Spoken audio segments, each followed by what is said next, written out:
आज मैं आपको एक रूपरेखा देता हूं।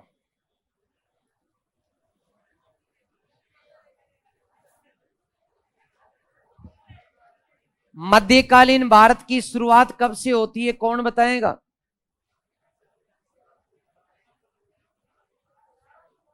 बताओ ना।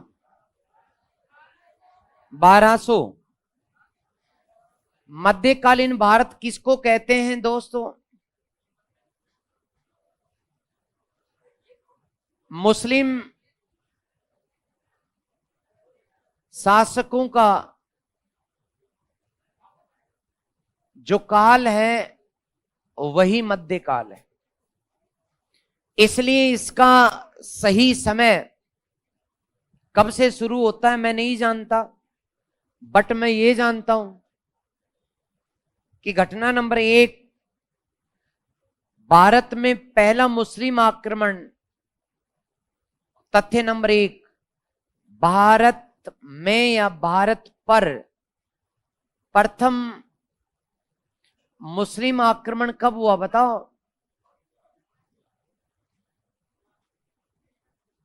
किसने किया बताओ? जी बताएं।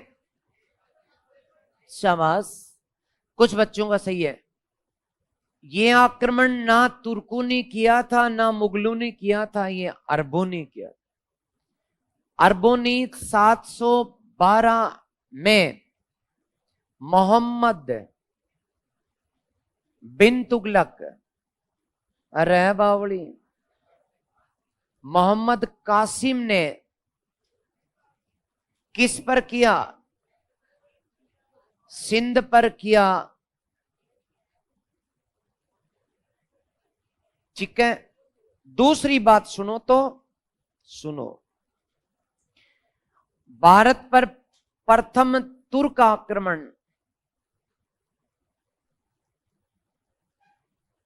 आक्रमण 1000 ईस्वी से लेकर 1026 ईस्वी तक महमूद गजनवी ने 17 बार भारत को जीता।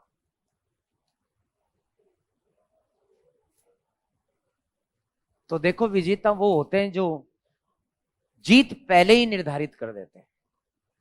और याद रखें, दुनिया बदल जाती है, पृथ्वी भी बदल जाती है, बदल जाता है सारा ब्रह्मांड, बस बदलने वाला होना चाहिए।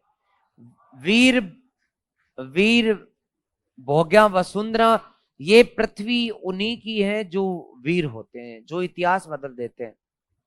लाख बुराइयां हैं महमूद गजनवी में, बहुत मारा भारतीयों को, लेकिन भारतीय थे ही ऐसे, मरने वाले थे, मरने के लायक ही पैदा होते हैं। ये बात मैं कल पढ़ा रहा था सिख धर्म को, गुरु गोविंद सिंह को। गुरु गोविंद सिंह एक अकेला व्यक्ति जो औरंगजेब के खिलाफ लड़ा, उसकी धार्मिक नीतियों की आलोचना की, क्योंकि औरंगजेब ने कहा था मुसलमान या मौत, दो में से एक चुन लो। तो भारतीयों ने बहुत सारी संख्या में मुसलमान धर्म कन्वर्ट कर लिया। आज ये जो पाकिस्तान में है, कौन है ये जाट हैं। पाकिस्तान के 97% लोग जाट कौम के हैं, और वो लगाते हैं। जैसे अभी सेना प्रमुख मलिक अहमद कया जी, वो चौधरी लगाता है, चौधरी मलिक अहमद कया जी। वहां के पूनिया, वहां के जाखड़, वो राजपुताने, यानी राजस्थान के जाट और वो जाटों में फर्क क्या था? औरंगजेब ने वहां अत्याचार किए, धर्म परिवर्तन करा दिया, और यहां रेगिस्तान में वो जा नहीं पाया। तो लोग झुक गए, सामना नहीं कर पाए। गुरु गोविंद सिंह ने सामना करने की कोशिश की, पहाड़ी राजाओं ने उसका शुरू में साथ देना स्वीकार किया, लेकिन साथ छोड़ दिया, क्योंकि औरंगजेब ने उन्हें धमकी दी कि या तो तुम मुसलमान बन जाओ वरना बर्बाद कर दूंगा। उन्होंने कहा नहीं जी, बन जाते हैं। यहां भारत की तबीयत ही ऐसी है। कैसी है कि यहां सामना करने के बजाय झुकना मंजूर है। लोग धर्म के लिए, लोग जीवन के लिए, लोग विश्वास के लिए अपना जीवन नहीं लगाते, उसका वो मिशन के रूप में नहीं लेते। यही कारण है कि एक आक्रमणकारी, नाम था तैमूर लंग, भारत आया। उसने पंजाब को जीता, दिल्ली को जीता, हरियाणा को जीता, यहां तक कि राजस्थान के बटनेर को भी जीता। और जीतने के बाद 1 लाख लोगों यानी हिंदुओं को उसने सिर काटा, मीनार बनाई, और करीब 2 लाख महिलाओं और स्त्रियों को, लड़कियों को लेकर के वो यहां से रवाना हुआ, जिनके सिरों पर भारत से लूटा गया, दिल्ली को लूटा गया, हर नगर को लूटा गया सामान था। प्रत्येक उसकी जो सेना थी, वो खुद लिखता है तैमूर लंग कि मेरी सेना में 1.5 लाख सैनिक हैं, और हर सैनिक के पास कम से कम 50 और ज्यादा से ज्यादा 100 महिलाएं भारत की हैं, जिनको लेकर के उन्होंने अपना सामान लाद करके उन्हें इस कदर पीटते हुए जा रहे थे जैसे तो कोई रेवड़ में भेड़ बकरियों को पीछे से पीट पीट करके आगे बढ़ाता।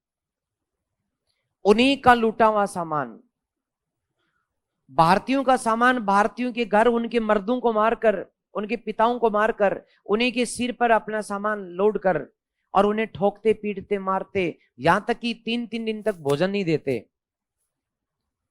तो भारतीयों की दुर्गति हुई, कौन जिम्मेदार? खुद भारतीय जिम्मेदार है। यह हमारी व्यवस्था जिम्मेदार है। हमारा कहीं ना कहीं हमारी जो धार्मिक स्थिति है, जिसमें कर्मकांड और पाखंड ज्यादा है, समानता नहीं है, ऊंच नीच की भावना है, ऊंचे वर्ग सोचते हैं नीचे वालों को लूट ले, ये भावना इसके लिए जिम्मेदार है। समानता कभी हो नहीं पाई।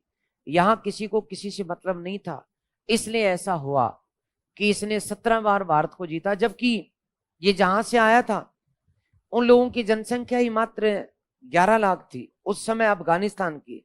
भारत की जनसंख्या करीब 15 करोड़। 11 लाख लोगों के देश ने 15 करोड़ लोगों के देश को किस कदर हराया, देखो तो। ये इतिहास है भारत का। तो आप और हम भी इसी की उपज है। क्योंकि एक बहुत अच्छे मनोवैज्ञानिक ने भारत के लिए एक टिप्पणी की है, मैं नाम नहीं लूंगा उनका। उन्होंने कहा कि आज हमारी खून में जो नस्ल में जो हमारी जेनेटिक कोड भरा हुआ है, ये हजारों साल की गुलामी के बाद विकसित हुआ है। यानी हमारे मनोभाव में कायरता सिर से पैर तक दिन भर बहती रहती है। हम टकराना नहीं चाहते, हम बस जैसे तैसे जुगाड़ करना चाहते हैं। जुगाड़, हे भगवान मेरा आरएस में सिलेक्शन हो जाए, मेरा थानेदार में सिलेक्शन हो जाए, हे भगवान मुझे कोई जालोर वाली बस का एड्रेस बता दे जिसमें मैं बैठ जाऊं और पेपर सोल्व कर लूं। मैं आप लोगों के लिए नहीं कह रहा, मतलब भावना है कि येन केन प्रकार बस किसी तरह से कोई जुगाड़ हो जावे। लड़ना ही नहीं चाहते, हम कोशिश नहीं करना चाहते, उसका परिणाम एक साधारण सा व्यक्ति जो है वो जीत जाता है। ये देखिएगा। तीसरा, जो भारत पर इन्होंने शासन स्थापित किया क्या? नहीं। तो भारत में जो मोहम्मद गोरी है, मोहम्मद गोरी ने 1192 में तराइन के सेकंड युद्ध में चौहान या पृथ्वीराज चौहानों को जीतकर को हराकर भारत में शासन या मुस्लिम शासन प्रारंभ किया। तो चूंकि मध्यकाल की शुरुआत कब से होगी? मुस्लिम शासन से। तो मुस्लिम शासन कब प्रारंभ हुआ? 1192 से। इसलिए भारत में मध्यकाल की शुरुआत 1192 से लेकर के 1757 तक होती। 1757 जब प्लासी के युद्ध में ईसाइयों ने भारत में सत्ता प्राप्त कर ली, मुसलमान सत्ता समाप्त हो गई, तो प्राचीन भारत यानी हिंदू शासन, मध्यकालीन भारत यानी मुसलमान शासन, और आधुनिक भारत यानी कि ईसाई शासन 1947 तक, ये हमारा काल विभाजन है इतिहास का। तो इस मध्यकाल को दो भागों में बांटते हैं, मध्यकाल को दो भागों में बांटा जाता है। मध्यकाल कब से कब तक दोस्तों? 1192 से 1757 तक। इसको दो भागों में हम बांटेंगे। एक भाग है सल्तनत काल। सल्तनत काल जिसका समय कब से कब तक? 1192 से लेकर 1526 तक, पानीपत के प्रथम युद्ध तक, तो तराइन दूसरे से पानीपत प्रथम तक। और दूसरा काल है मुगल काल, जब बाबर भारत में तुर्कों को हराकर कब्जा कर लेता है, अर्थात 1526 से लेकर 1757 तक का काल कौन सा काल? मुगल काल। तो ये मध्यकाल है दोस्तों। तो मैं सोचता हूं कि आप भी इसको ऐसे ही उतारें जिसे खाका बने मध्यकाल के लिए। याद रखें, मैं आपको अनावश्यक नहीं पढ़ाऊंगा, लेकिन आवश्यक जो चीजें हैं वो बहुत बढ़िया तरीके से डायग्राम के साथ। मध्यकाल अधिक व्यवस्थित है, रुचिकर है और अधिक पढ़ने योग्य और सरल है। प्राचीन भारत जहां उलझा हुआ था, ये एकदम सुलझा हुआ है, सीधा है, सरल है, एकदम स्पष्ट है।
तो मैं उम्मीद करूं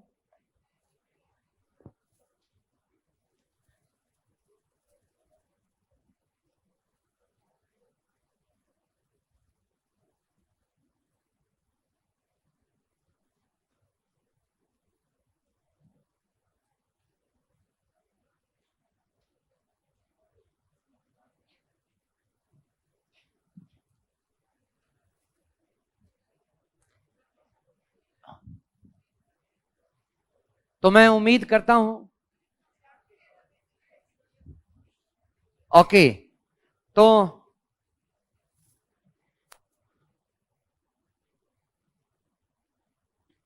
अच्छा सर, जाटों ने मुस्लिम धर्म ग्रहण किया, इसका क्या तथ्य? अरे भाई, वहां रहते बापड़े वही थे। अब तुम बताओ, पश्चिमी राजस्थान में बहुसंख्यक जाट ही हैं, और वही राजस्थान की पश्चिमी सीमा और पाकिस्तान की पूर्वी सीमा तो एक है। और बात ये नहीं कि संघर्ष नहीं किया, किया, बट कितना किया ये भी सुन लो। ये जो मोहम्मद गोरी था ना, इसको राजपूत राजाओं ने एक ने भी पराजित नहीं किया, एक तरह से सब हारते चले गए। लेकिन सिंध में एक जगह थट्टा, वहां थट्टा के जो जाट परिवार थे 1206 की बात है। उन गांवों में मोहम्मद गोरी की सेना जा रही थी, लूटपाट शुरू हो गई, शाम का समय था और जाट गांव ने उनको घेर लिया।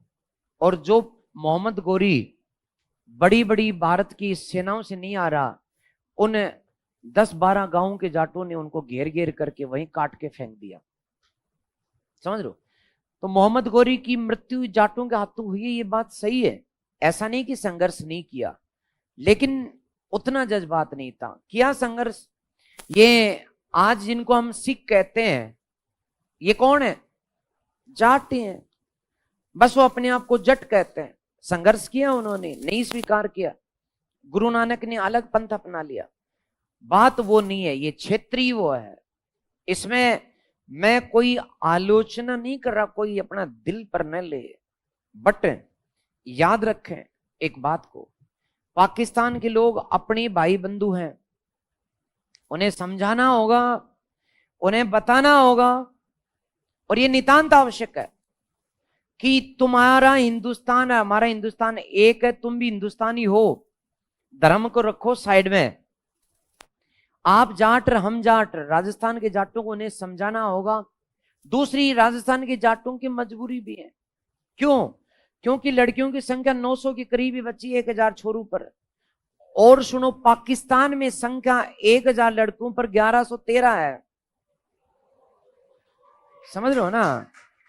तो उन्हें बताना होगा कि यार हम भी कल भी भाई थे, आज भी भाई हैं, शादी विवाह तो होते रहेंगे, ये जरूरी है। धर्म को रखो साइड में, थोड़े दिनों 101 साल तक तुम अपना धर्म भूल जाओ, हम अपना धर्म भूल जाते हैं, ये जरूरी है।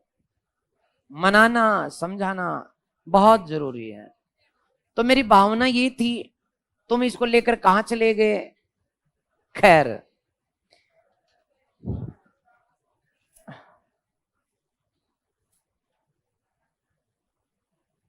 तो समझौता मैं तो करवाना चाहता हूं, लेकिन तू करे जब ना, ये बहुत जरूरी है। और एक बात और, पाकिस्तान की बेचारगी, क्योंकि छोटा सा राष्ट्र, हमारा सिंधु नदी जिसके नाम पर हम हिंदू बने, वो तो पाकिस्तान में चली गई। और खेल कौन रहा है? चीन। पाकिस्तान के साथ खेल रहा है चीन। उसके क्षेत्र को, उसकी संपत्ति को, सबको लूट रहा है, वहां खनन कर रहा है, वहां हिमालय को उजाड़ रहा है, चीन उजाड़ रहा है। इस धर्म की छोटी सी लड़ाई में हमारे जाट भाइयों के बीच जो हो गई, उसमें फायदा कौन उठा रहा है? चीन। पहले कौन उठा रहा था? अमेरिका। तो इसलिए उन्हें समझाना बेहद जरूरी है, जितना जल्दी हो सके ये काम कर लेना चाहिए। हाँ, तो कर मैं आपको अब किसकी एडिंग लाऊं बताओ? पहले महमूद गजनवी की एडिंग ला देता हूं, या पहले सल्तनत काल को समझा दो? पहले महमूद गजनवी को ले लेते हैं, या फिर पहले इसी पहले बिंदु को व्याख्या कर लेते हैं ना, सबसे ज्यादा बढ़िया। तो पहला, सबसे पहले नंबर 1, ज्यादा नहीं पढ़ाऊंगा, लेकिन इतना जरूर कि परीक्षा में क्वेश्चन बाहर नहीं जाए, और बहुत ही प्यार से समझा समझा करके। पहली घटना दोस्तों कौन सी? सिंध पर अरबों का आक्रमण। सिंध पर अरबों का आक्रमण। एडिंग डाल दो। चलो, आज तुम्हारा मूड कम है तो कल पढ़ा दूंगा, मुझे कोई बात नहीं, तो एडिंग तो डाल दो। सिंध पर अरबों का आक्रमण, ठीक है, डाल दी एडिंग? डाल दी, तो इसको हम कल देख लेंगे।